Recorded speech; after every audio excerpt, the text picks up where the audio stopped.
पाकिस्तान में वालिदैन अपने बच्चों पर बहुत ज़्यादा दबाव डालती हैं कि वो सख्त तालीम हासिल करें और स्कूल में अच्छे कारकर्दगी का मुजाहरा करें। एक कोरियन लड़की थे जिसके वालिदैन उस पर खासी सख्त थी। उन्होंने उसी हफ्ते में 7 दिन पढ़ने पर मजबूर किया और उसे शाज व नादिर है बाहर जाने और अपने दोस्तों के साथ तफरीह करने की इजाज़त दे गए। यहाँ तक कि उन्होंने इससे एक पुराना स्कूल डेस्क भी खरीदा ताकि वो घर में बेहतर तालीम हासिल कर सके। कुछ दिनों के बाद लड़की को परेशानी होने लगे।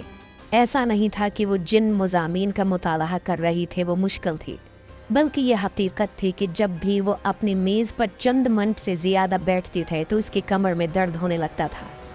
दर्द बद से बदतर होता गया और वो ठीक से पढ़ाई नहीं कर पाते थे। उसके दर्जात गिरने लगी और उसके वालिदैन परेशान होने लगे। उसकी माँ उसी मुतअद्दिद डॉक्टरों के पास ले गई, लेकिन इनमें से किसी को भी उसकी कमर में कोई खराबी नहीं मिली। उनका कहना था कि ये तनाव की वजह से होगा।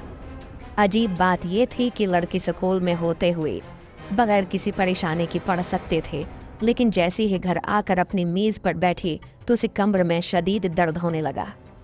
जैसे जैसे लड़कियों के दर्जात नीचे से नीचे आती गई, इसकी माँ इस मसले को हल करने के लिए बेचैन हो गई।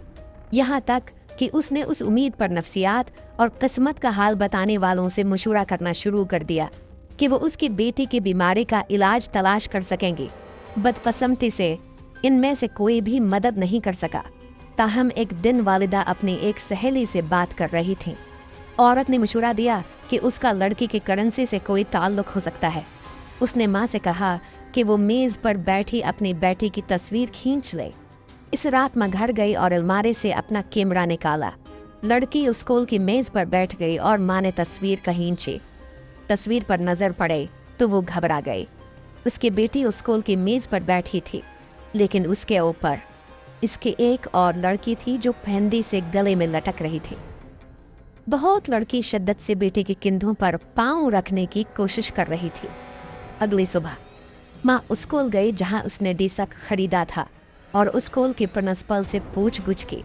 मालूम हुआ कि तस्वीर में नजर आने वाले प्रासरार लड़की स्कूल की साबिक तालिबा थी।